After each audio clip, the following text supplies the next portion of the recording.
안녕하세요. 머니 스나이퍼입니다. 이번 영상은 5G에서 투자 기회를 찾다. 지금은 5G 주도권 싸움 중이라는 내용으로 영상을 준비해봤습니다. 제가 휴가를 다녀오고 나서 가장 먼저 준비한 영상이 이런 내용인데요. 이유는 앞으로 제가 올려드릴 영상의 내용을 이해하는 데 있어 지금 5G를 이해하지 못하면은 지금 현재 미국과 중국 간의 무역 분쟁, 그리고 한국과 일본 간의 경제 전쟁 자체가 조금 반만 이해하고 반은 이해하지 못하는 그런 상황이 될 수 있어서 오늘 이렇게 5G 관련돼서 설명을 드리려고 합니다. 여기 안에는 굉장한 투자 기회도 저희가 살펴볼 수도 있고요. 지금 현재 미국과 중국 그리고 일본과 한국 간에 왜 이런 반도체 전쟁 또는 미국이 화웨이를 때리는 거에 대한 그런 해답을 찾으실 수가 있을 것입니다. 그리고 비단 미국과 중국 간의 무역 전쟁은 단순한 이런 경제 논리로서는 이야기가 안 되는 측면도 있지만 여러 가지 이유 중에서 가장 중요한 이유 중에 하나가 바로 5G에 있다는 것을 오늘 설명드리려고 합니다. 그리고 앞으로 영상에서는 좌측에 보이는 것처럼 보이콧 자펜 가지 않습니다. 사지 않습니다. 이 운동에 저도 동참하는 뜻에서 이렇게 당분간 로고를 같이 게재하도록 하겠습니다. 먼저 여러분들은 5G라고 하면은 무엇이 떠오르나요? 핸드폰 또는 인터넷, 그리고 빠르다. 조금 더 공부를 하신 분들 중에서는 자율주행이라든지 원격 진로, 사물 인터넷 이런 것을 이야기할 겁니다. 하지만 이 5G가 이렇게 이야기를 하면은 항상 이런 결과론적인 부분, 앞으로 미래가 어떻게 바뀔 것이다 라고 이야기를 많이 하기 때문에 그런 관련된 사업분에 대해서 종목들이라든지 산업에 대해서 투자를 하고 어떤 기업이 이런 산업군에서 대장주가 될 것인가, 그리고 주도주가 될 것인가에 대한 학습이나 공부를 많이 하시게 됩니다. 물론 맞습니다. 지금 말씀하신 게 5G 시대가 불러올 일상의 변화라고 하면은 가상현실, 증강현실, 원격진로 여러 가지 이야기가 나오고 있는 것은 사실이죠. 그러면은 이렇게 수년 전부터 계속해서 LTE, 그러니까 4G에서 5G로 넘어가는 이 이야기를 계속적으로 하고 있는데요. 그러면은 과연 언제쯤 이런 5G 시대가 올까요?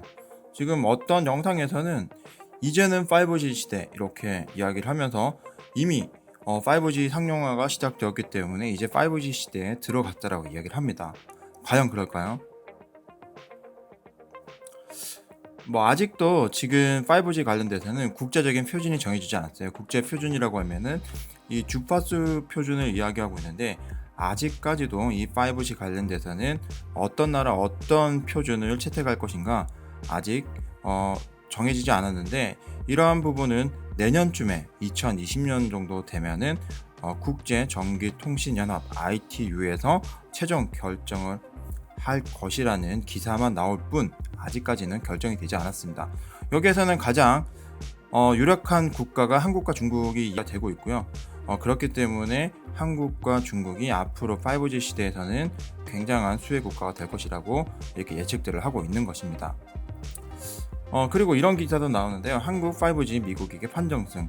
보시면은 핸드폰 관련돼서 갤럭시 S10 그리고 V15, 저 같은 경우도 이 V15 싱크를 최근에 구매하긴 했지만 저는 5G가 안 된다는 것을 알고 구매를 하고, 구매하자마자 일주일간 써보고 바로 LTE로 돌려서 아예 5G 전망을 쓰고 있진 않습니다. 제가 그 이유는 지금 시점에서 제가 5G 폰을 구매를 하게 되면은 굉장히 좋은 조건에서 살 수 있다라는 판단에서 핸드폰을 교체를 했던 거고, 5G가 아직까지는 터지지 않는다, 그러니까 5G를 이용하지 못할 거라는 것은 저는 알고 샀습니다. 그 이유를 오늘 하나하나 설명드리도록 할게요. 여기에서는 저희가 투자에 좋은 기회가 나오고 앞으로의 중요한 큰 경제 흐름, 성장 동력의 맥을 찾으실 수가 있게 됩니다.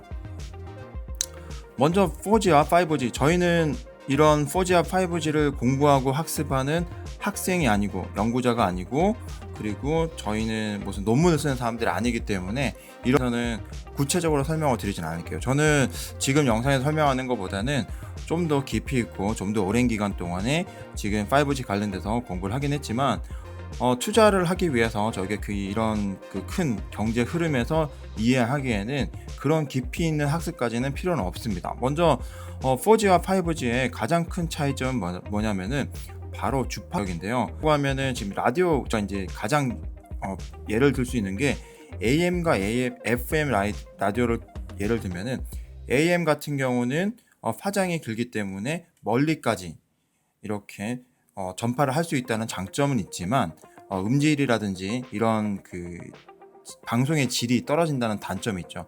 그런데 반면 FM 같은 경우는 주파수 영역대가 짧은 대신에 보다 선명하고 뚜렷한 품질이 우수한 방송을 저희가 들을 수 있다는 장점이 있습니다. 똑같습니다. 마찬가지로 이런 4G와 5G에서도 이런 주파수 영역대가 다른데요.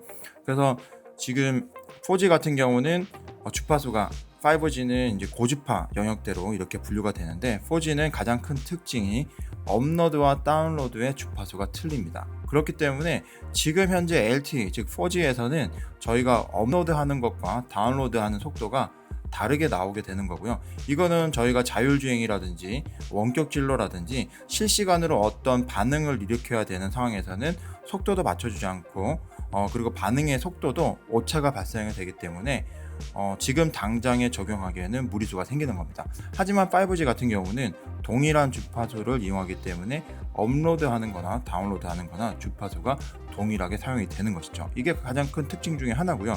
또 하나는 뭐냐면은 5G는 말씀드렸던 것처럼 고주파 또는 초고주파라고 하는데 월등히 빠른 장점이 있습니다. 예를 들어서 자동차가 가다가 자율주행으로 자동차가 가고 있는데 어떤 장애물이 나타나거나 사물 또는 사람이 자동차 앞에 출현을 했을 때 즉각적으로 자동차를 핸들을 꺾거나 브레이크를 밟는 이런 반작용을 할 수가 있는 거죠. 하지만 4G 내에서는 이렇게 하기에는 시차가 발생되기 때문에 위험합니다. 좀 예를 들면은 이제 원격 진료하면서 어떤 환자에게 응급한 상황이 발생됐을 때 5G 같은 경우는 즉각적으로 사람이 체감적으로 느끼기에는 편차가 거의 없는 수준으로 대응이 가능하지만, 4G 같은 경우는 이런 대응이 소위 말해서 버퍼가 발생되는 거죠. 그래서 이런 시차가 발생되면서 생명의 위협까지 발생될 수 있는 상황이 지금 4G이기 때문에 지금 이런 5G 기반으로 가야 되는 게 지금 앞으로 방향입니다. 그렇지만 이 5G의 가장 큰 단점은 뭐냐면은 바로 장애물에 취약하다는 거죠. 그래서 장애물에 취약하기 때문에 지금 4G 같은 경우는 앞에 어떤 주파수가 이렇게 전달을 하다가 장애물이 나타난다고 하더라도 살짝 비켜나가면서 이렇게 상대에게 전달할 수 있는, 또는 기지국이 소량의 기지국만 있더라도 이러한 본인들의 데이터를 주고받는 역할이 가능합니다. 하지만 5G 같은 경우는 장애물이 있으면은 바로 단절이 되기 때문에 수많은 기지국을 통해서 이런 장애물을 비껴나갈 수 있게끔 안테나를 설치해야 되는 게 가장 큰 장점이죠. 그래서 지금 5G가 이렇게 광범위하게 소량의 기지국을 통해 가지고 상호 간에 통신을 할 수 있다고 하면은 5G 같은 경우는 이렇게 많은, 지금 현재 4G보다는 훨씬 더 많은 기지국이 필요합니다. 혹자들은 기지국에 지금 현재 4G의 기지국에서 5배 또는 10배, 심지어는 20배 가량의 기지국이 있어야지 5G가 제대로 작동을 한다고 이야기를 하고 있죠. 그래서 지금 2019년도 3월 20일자 이 지금 데이터는 한국이고요. 한국통신사 기준으로 SKT, KT, LG U+ 이렇게 지금 5G 기지국이 얼마나 지금 현재 전국적으로 많이 깔려 있는가 살펴보시면은, 지금 보시는 것처럼 SKT 같은 경우가 4G랑 5G 이렇게 비교가 되어 있는데요. KT, LG U+ 이렇게 비교가 되어 있는데, 이 통신사를 접어두고 합계만 비교를 해보면은 지금 5G는 4G의 10분의 1 정도 수준이고요. 부산 같은 경우는 거의 없습니다. 거의 없다시피 하고, 부산이 이 정도 수준이기 때문에 다른 지역들은 더더욱 기지국이 없는 지금 현재 상황이죠. 그러다 보니까 지금 현재 숫자에서 지금 4G와 비슷한 수준의 기지국을 맞춘다고 하더라도 아까 말씀드렸던 서두에서 말씀드렸던 내용들처럼 5G 같은 경우는 장애물에 취약하고 그리고 더 많은 기지국을 필요로 하기 때문에 지금 현재 4G가 가지고 있는 기지국 수만큼 5G가 망이 개설된다고 하더라도 제대로 된 5G의 역할은 기대하기가 힘들 수가 있습니다. 그래서 정말로 큰 자금이 필요하고요. 그리고 큰 시간이 필요한 그런 사업이라고 볼 수가 있겠습니다.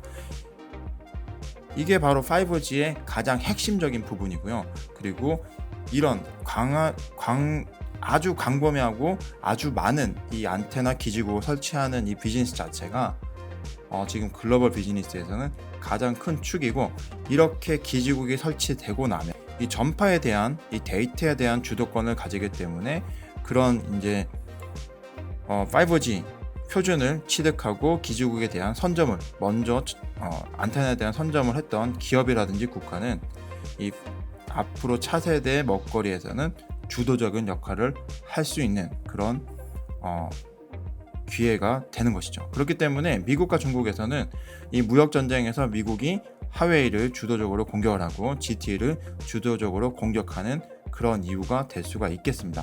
여기에는 5G 앞으로 5G가 들어가게 되면은 빼놓을 수 없는 필수적으로 들어가고 가장 많이 들어가는 부품 소재가 바로 반도체이기 때문에 일본과 한국 간의 무역 전쟁도 경제 전쟁도 이런 5G의 경제 논리로 보시게 되면은 어느 정도 이해를 하실 수 있는 부분이 될 것입니다. 그래서 제가 오늘은 5G에 초점을 맞춰서 이런 설명을 드렸지만 다음 영상에서는 이번에 일본이 한국의 화이트리스트를 제거하는 이러한 이유와 그리고 이러한 효과, 그리고 우리가 기대할 수 있는 앞으로의 전개 방향에 대해서 한번 이야기해 보도록 하겠습니다. 그래서 이제 5G가 되면은 보시는 것처럼 이제 스마트 병원, 스마트 쇼핑, 스마트 미디어, 스마트 모빌리티 이런 전 도시가 사물 인터넷 기반으로 굉장히 사람들이 편리하고 그리고 AI 시스템으로 보다 한 단계 업그레이드된 그런 이제 삶을 살게 되는데요. 여기에는 수많은 이제 부가가치와 기회가 생성되게 되는 것이죠. 그러면은 이러한 5G가 언제쯤 대중화될 수 있을까요? 지금 제가 사용하고 있는 VP15 또는 삼성의 갤럭시 S10 같은 경우가 5G 통신을 기반으로 하고 상용화를 최초로 성공한 핸드폰이긴 하지만 대중화가 되려면 과연 언제일까요? 지금 SK텔레콤도 마찬가지고 어떤 통신사도 마찬가지지만 5G가 지금 현재 터지지 않아서 정말로 많은 민원이 들어가는 것으로 알고 있거든요. 그거는 이미 예견되어 있던 일이고 지금 당장 그리고 앞으로 수년 안에는 이건 절대 해결할 수 없는 일이에요. 앞에서 말씀드렸던 수많은 기지국을 설치를 해야 되는 문제가 지금 상존하여 있기 때문에 이전에 LTE가 처음에 4G가 도입되고 LTE가 도입됐던 시점보다도 훨씬 더 많은 돈과 많은 시간을 필요로 할 것입니다. 그러면은 언제쯤 이게 대중화될 것인지 생각을 해보면은 2020년 정도 수준에서 이제 본격적으로 5G가 시작이 되는데요. 이때는 전 세계가 어디에 기반을 맞추냐면은 기존에 가지고 있었던 4G의 통신망과 그리고 새롭게 등장하는 5G와 혼용해서 사용을 하면서 일부 서울 중에서도 특정 도시 또는 중국 같은 경우는 상해나 이런 특정 도시에 대해서 스마트 시티, 그래서 그 도시 내에서 이루어지는 5G를 테스트하는, 그리고 국제적인 표준을 맞추기 위한 경쟁할 수 있는 그런 5G 도시를 만드는 게 2023년에서 2025년 정도까지 이루어질 것이고요. 그리고 2025년 정도가 지나가는 시점, 그래서 2023년에서 2025년이 넘어가는 시점부터 본격적으로 5G 시대가 도래한다고 볼 수가 있겠습니다. 그래서 지금 2019년이기 때문에 이제 2019년도 이제 반 이상이 지나갔죠. 그렇기 때문에 앞으로 4, 5년 동안에는 이 5G를 준비하게 되는데 여러 가지를 준비할 수가 있는 거죠. 자율주행이라든지 뭐 원격 진로, 그런 뭐 여러 가지 부분에서 준비를 하게 되는데, 그보다도 우선적으로 지금 투자가 되어야 하는 부분은 앞에서 말씀드렸던 이런 5G가 현실적으로 사용할 수 있게끔 기반이 되는 이 안테나 설치, 즉 기지국, 베이스가 기지국을 설치하는 게 가장 크고 가장 큰 사업, 가장 많은 돈이 투여되고 가장 큰 비즈니스라고 보시면 될 것입니다. 그래서 여기서 엄청난 기회가, 투자 기회가 생긴다고 볼 수가 있고요. 지금 현재 여러 기업들과 여러 자본들이 각국에서 특히 한국, 중국, 미국 그리고 일본과 같은 기업에서 어떠한 기업이 이런 5G의 주도주가 되고 대장이 될 것인지를 지금 현재 찾고 있는 시기라고 보실 수가 있습니다. 그리고 미국과 일본, 한국과 중국 같은 경우는 이런 5G 시대가 도래하고 이런 인프라를 구축함에 있어가지고 어떤 나라가 주도권을 가지고 갈 것인가. 지금 유럽에서는 핀란드라든지 스웨덴 같은 나라가 있을 것이고요. 이런 국가들이 이제 주도권 싸움을 한다고 보시면 될 것입니다. 지금 2019년도 3월 기준을 보시게 되면은 5G 관련돼서 표준 특허 점유율을 보시면은 중국이 가장 많고요. 그리고 두 번째가 한국, 그리고 세 번째가 핀란드와 미국입니다. 그렇기 때문에 일본 같은 경우는 지금 사실상 지금 현재 5G 경쟁에서 좀 밀려나는 분위기고요. 지금 현재 국제적으로 인정하고 있는 것은 중국과 한국, 핀란드, 미국 정도라고 보시면 되겠습니다. 그래서 지금 핀란드 같은 경우는 잃어버렸던 노키아를 통해 가지고 노키아의 영광을 다시 한 번 더 찾으려고 지금 시도를 국가 차원에서 범국가적인 차원에서 오랜 기간 동안의 수건 사업으로 투자를 하고 있고 지금 올인을 하고 있는 상황이라고 보시면 되고요. 한국도 마찬가지로 지금 반도체를 삼성과 하이닉스 같은 이런 건출한 반도체 기반으로 지금 삼성전자와 LG전자가 지금 두각을 나타내고 있는 상황입니다. 그리고 중국에서는 다 아시는 것처럼 화웨이와 ZTE가 저렴한 인건비와 그런 인건비 바탕으로 시중에 지금 시장가보다 훨씬 더 저렴한 가격으로 망을 공급하고 있는 상황이라고 볼 수 있죠. 그리고 여기에서는 미국이 가지고 있는 압도적인 기술력이 관건이라고 볼 수가 있는데요. 그래서 이런 부분이 지금 현재 경쟁이 되면서 누가 주도권을 잡을 것인가가 지금 현재 가장 큰 이슈라고 볼 수가 있겠습니다. 그러면은 당연히 이런 주도권을 잡으려고 하는 것은 돈의 원리가 숨어 있는데요. 이 돈은 역시나 여기서 파생되는 부가가치, 그 중에서도 고용의 효과가 가장 크기 때문이다. 그럼 과거 같은 경우는 제조업에서 이런 경제적인 효과를 찾았었는데 지금은 이 5G, 즉 5G와 관련된 부분은 엄청난 지금 시너지 효과 그리고 고용에 대한 창출이 예상되고 있습니다. 그래서 지금 제조업 같은 경우는 시스템 자동화가 되고 로봇이 들어가게 되면서 많은 노동자들이 일자리를 잃게 되고 그 규모가 축소되는 것이 지금 당연하게 흘러가고 있는 그 흐름이라고 하면은 지금 새로운 일자리, 새로운 부가가치는 5G에서 모든 국가들이 지금 사활을 걸고 그 주도권을 뺏으려고 하고 있는 상황이라고 보시면 되겠습니다. 그래서 지금 미국이 중국을 기를 쓰고 이 5G 시장에서 중국의 발전 속도를 늦추고 미국이 한 발 더 나서서 선점하려고 하는 것이고 그 기반에 한국이라든지 지금 일본이라든지 미국을 뒷받침할 수 있는 그런 기업들의 그 국가와 기업들에게 어느 정도 딜을 하려고 하는 그런 상황이라고 볼 수가 있겠습니다. 그래서 지금 이런 영상들을 보시면은 이제는 미중 무역 전쟁 그리고 한일 경제 전쟁이 지금 현재 얼마나 중요한지가 좀 느낌이 오시나요? 그래서 반드시 지금 현재 미국과 중국 간의 무역 분쟁도 있지만 지금 현재 벌어지고 있는 한국과 일본 간의 경제 전쟁에서 한국이 이겨야 됩니다. 무조건 이겨야지. 그렇지 않으면 저희는 잃어버린 20년, 30년이 올 가능성이 굉장히 크고요. 그러나 이번 기회에 저희가 일본을 누를 수 있다고 하면은 완벽하게 일본을 이길 수 있는 그리고 일본을 밟고 일어설 수 있는 기회가 된다고 볼 수가 있겠습니다. 이 부분과 관련돼서는 다음에 한 번 더 정확한 데이터라든지 객관적인 자료를 바탕으로 제가 다시 한 번 더 설명을 드리기로 하고 오늘은 그래서 지금 현재 글로벌 증시나 경제에서 흘러가는 가장 중요한 내용 이슈 중에 하나 5G가 왜 지금 현재 시점에서 중요하고 그리고 여러 국가들이 지금 현재 이렇게 싸우고 있는지에 대해서 이해를 도와드리기 위해 5G에 대해 설명을 드렸습니다. 그럼 물론 여기 이런 이해가 바탕이 되시면은 제가 설명드렸던 서두에서 제목으로 말씀드렸던 것처럼 투자의 기회도 찾아보실 수가 있을 거라고 생각을 합니다. 그래서 오늘 준비한 영상은 여기까지고요. 이런 영상이 도움이 되신다고 하면은 좋아요, 그리고 새로운 소식을 받고자 하시면은 구독을 부탁드리겠습니다. 머니 스나이퍼였습니다.